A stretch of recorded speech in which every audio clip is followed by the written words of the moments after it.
Varsovie, en 1994. Les néons des premiers casinos et des bars clandestins se reflètent sur un pare-brise humide au son lointain des sirènes de police. Depuis la chute du mur, 5 ans plus tôt, la ville respire une nouvelle liberté, une liberté chaotique, électrique et dangereuse. Tout semble possible, le meilleur comme le pire. Soudain, le bruit assourdissant d'une rafale d'armes automatiques déchire l'air. Nous sommes le 15 mars 1994, en plein jour, sur une avenue principale de la capitale. Des balles pleuvent, ce n'est pas Hollywood, c'est le point culminant d'une guerre ouverte pour le contrôle de la ville. D'un côté, une police désorganisée, de l'autre, des hommes qui n'ont peur de rien, car ils viennent de nulle part, et ils sont prêts à tout pour tout rafler. À la tête d'un des clans, un ancien lutteur, devenu en quelques années l'une des figures les plus puissantes et craintes de Pologne. Cette fusillade n'est pas un simple fait divers, c'est le symptôme d'une maladie qui ronge le cœur du pays, une maladie née sur les ruines du totalitarisme, dans le vide laissé par un État à genoux. C'est l'histoire de la naissance d'une des mafias les plus brutales d'Europe, une mafia qui ne s'est pas contentée de voler ou de dealer, elle a voulu conquérir le pays tout entier. Comment une nation, à peine libérée du communisme, a-t-elle pu tomber sous la coupe de nouveaux prédateurs? Comment de petits criminels sont-ils devenus des parrains richissimes, capables de défier l'État? Pour comprendre, il faut revenir en arrière à la chute du mur qui, en s'effondrant, a ouvert une boîte de Pandore. En 1989, la chute du mur de Berlin provoque un petit peu une onde de choc en Europe de l'Est. En Pologne, le régime communiste s'effondre. Pour des millions de Polonais, c'est l'aube d'une ère nouvelle, mais cette transition est aussi un séisme. L'ancien système, avec son contrôle étatique omniprésent et son économie planifiée, disparaît presque du jour au lendemain.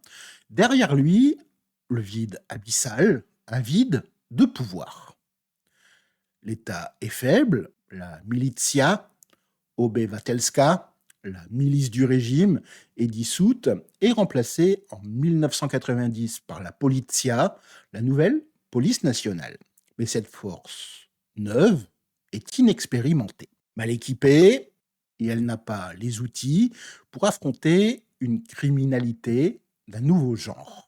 Les lois sont floues, la justice est débordée et la corruption explose. C'est dans ce chaos que les futurs parrains font leurs premières armes. Au début, ce ne sont que des petites frappes, des changeurs de monnaie au marché noir, des videurs, des contrebandiers, des hommes qui naviguaient dans les marges de la société. Mais avec l'ouverture des frontières et l'arrivée du capitalisme sauvage, ils sentent que les règles du jeu ont changé, les opportunités sont immenses pour ceux qui sont prêts à tout. Pendant que certains apprennent à monter des entreprises légales, d'autres vont comprendre qu'il est bien plus rapide de les racketter. Pendant que l'État privatise maladroitement ses anciennes entreprises, les gangs s'infiltrent pour tout piller. Les frontières, devenues des passoires, sont des autoroutes pour la contrebande d'alcool et de cigarettes, des marchés incroyablement lucratifs. Comme vous le comprenez, le contexte social est une véritable poudrière. Des décennies de communisme ont laissé une méfiance profonde envers l'État, une fascination pour la richesse et le succès matériel, si longtemps inaccessible. Dans ce nouveau monde, sans pitié, le gangster qui s'enrichit vite, qui roule en Mercedes importé, devient presque un modèle de réussite. C'est ce cocktail explosif, un État faible, une économie chaotique et une société en pleine mutation, qui va permettre à des petits groupes criminels de se structurer, de s'armer et de se lancer en quête du pays. Deux clans vont rapidement sortir du lot et se déclarer la guerre. Leurs noms vont bientôt terroriser toute la Pologne, la mafia de Pruszków et la mafia de Wołomin. deux villes de la banlieue de Varsovie. Aujourd'hui encore, le nom Prouchkouf, il n'évoque pas qu'une simple banlieue de Varsovie. Il est synonyme de l'organisation criminelle la plus puissante des années 90. La mafia de Prouchkouf n'était pas un gang, c'était une entreprise du crime avec une hiérarchie et une stratégie d'expansion. À sa tête, pas un seul parrain, mais un genre de conseil d'administration. On y trouve des hommes comme Andrzej Zielinski, Słowik, le rossignol, ou Janusz Prasol, dit Parasol. Ces anciens petits délinquants ont transformé leur bande rivale en une fédération criminelle qui va mettre Varsovie à feu et à sang. Leur première fortune vient du vol de voitures à grande échelle. Avec l'ouverture de la frontière allemande, c'est une mine d'or. Ils mettent en place des filières d'une efficacité redoutable. Des équipes volent des voitures de luxe en Allemagne ou en Autriche. D'autres les maquillent en Pologne et elles sont revendues sur un marché local avide de symboles de réussite. Mais tout ça, ce n'est qu'un début. Ils se diversifient dans le racket de protection, le harach, restaurant, bar, entreprise, personne n'y échappe. Le principe est simple, payez-nous et on vous protège. Protège de qui? D'eux-mêmes, le plus souvent, un refus, et c'est l'incendie ou le passage à tabac. Ce qui les transforme en puissance continentale, c'est le trafic de drogue. Ils ne se contentent pas d'importer, ils deviennent des pionniers dans la production industrielle d'amphétamines, inondant la Pologne, la Scandinavie et l'Allemagne. Les profits sont astronomiques. Le gang compte des centaines de soldats, possède des kalachnikovs et n'hésite pas à tuer pour éliminer la concurrence, notamment le gang rival de Vohomine.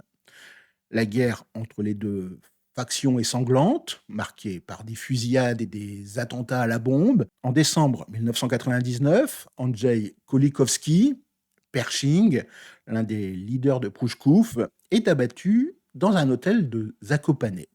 Une exécution d'une audace folle qui marque les esprits. Dès juillet 1990, une tentative d'arrestation au motel Georges tourne au fiasco. Les gangsters tiennent tête aux policiers et lors du procès, ils sont acquittés. C'est une humiliation pour l'État et un signal pour le milieu. Prouchkouf semble intouchable. Ils deviennent si puissants qu'ils imposent des frais de licence à d'autres groupes criminels en Pologne. Prouchkouf n'est plus seulement la mafia de Varsovie, c'est devenu la force dominante du crime polonais.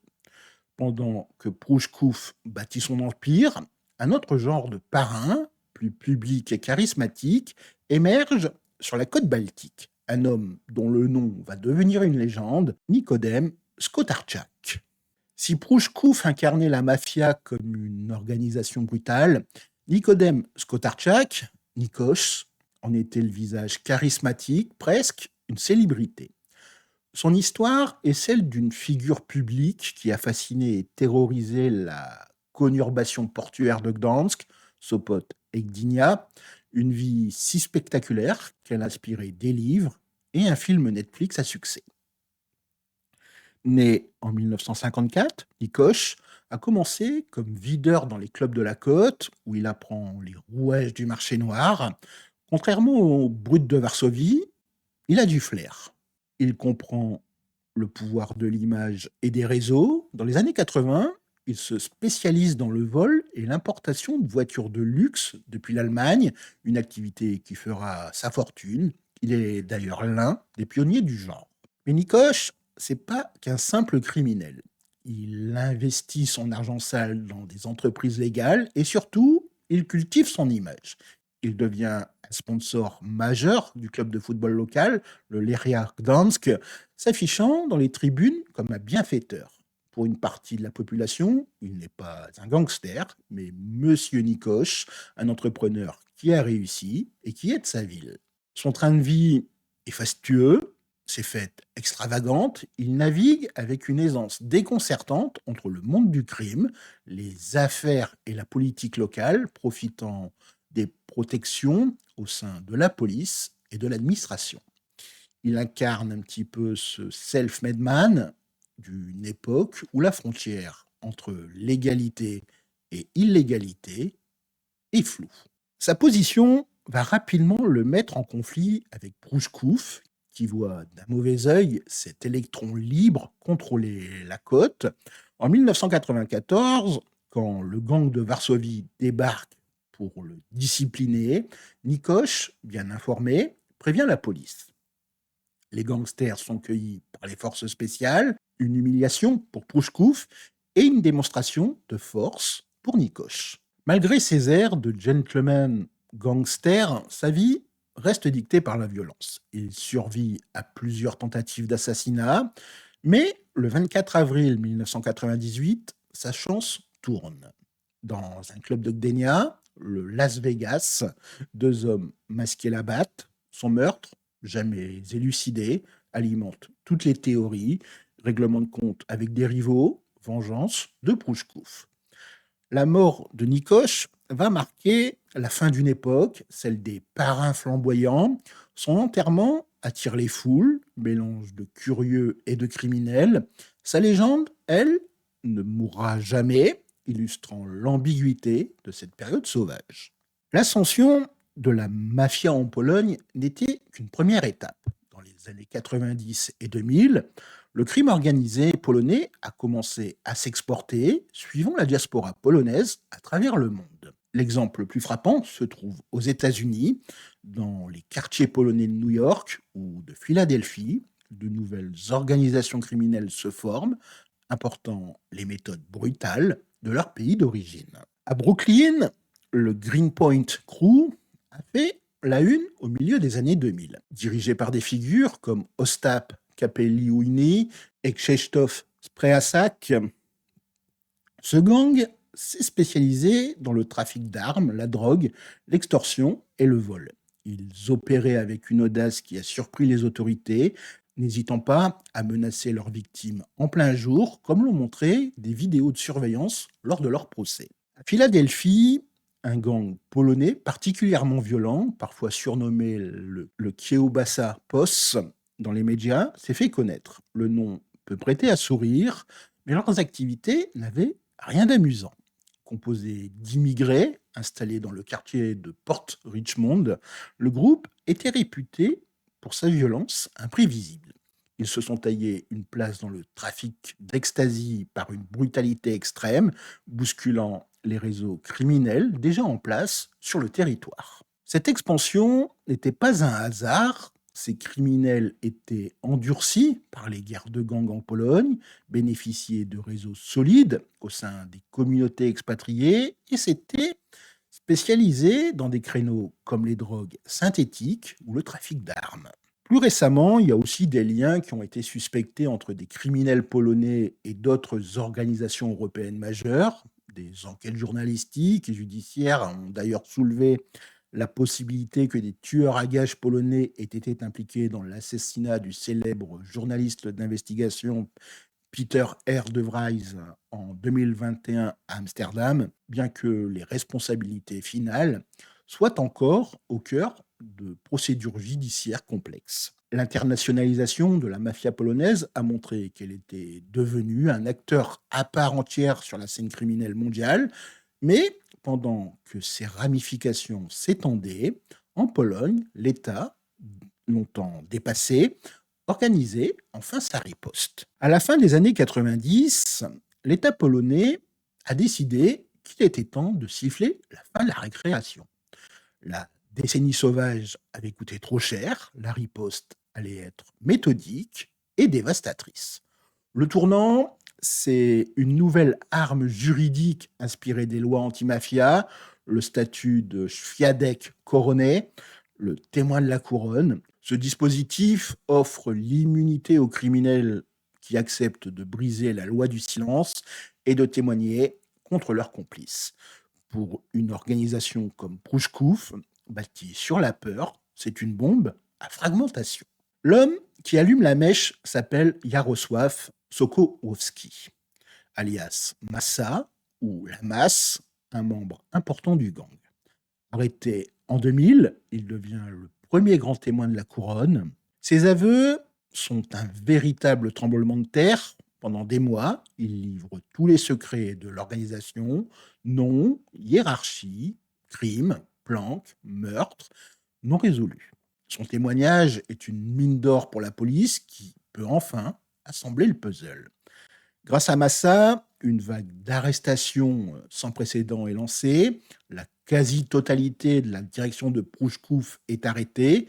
Sovic, Parasol et les autres tombent. Les procès qui suivent sont retentissants et se soldent par de lourdes peines de prison. L'empire de Prouchkouf, qui semblait invincible, est décapité. La chute de Prouchkouf va provoquer ce qu'on va appeler un effet domino. D'autres groupes sont démantelés, la police mieux formée et plus déterminée reprend le contrôle, l'ère des guerres de gangs en plein jour est terminée, la Pologne du début des années 2000 n'est plus le Far West qu'elle était. La chute de l'empire de Prouchkouf a marqué un véritable tournant, mais l'histoire du crime ne s'arrête jamais. Elle se transforme, si ces plongées dans les histoires cachées du monde polonais vous passionnent et que vous souhaitez découvrir d'autres récits sur les organisations qui opèrent dans l'ombre, abonnez-vous et activez les notifications pour ne rien manquer de nos prochaines enquêtes. En guise de conclusion, on pourrait se demander mais qu'est-ce qu'il reste de la grande mafia polonaise des années 90 ?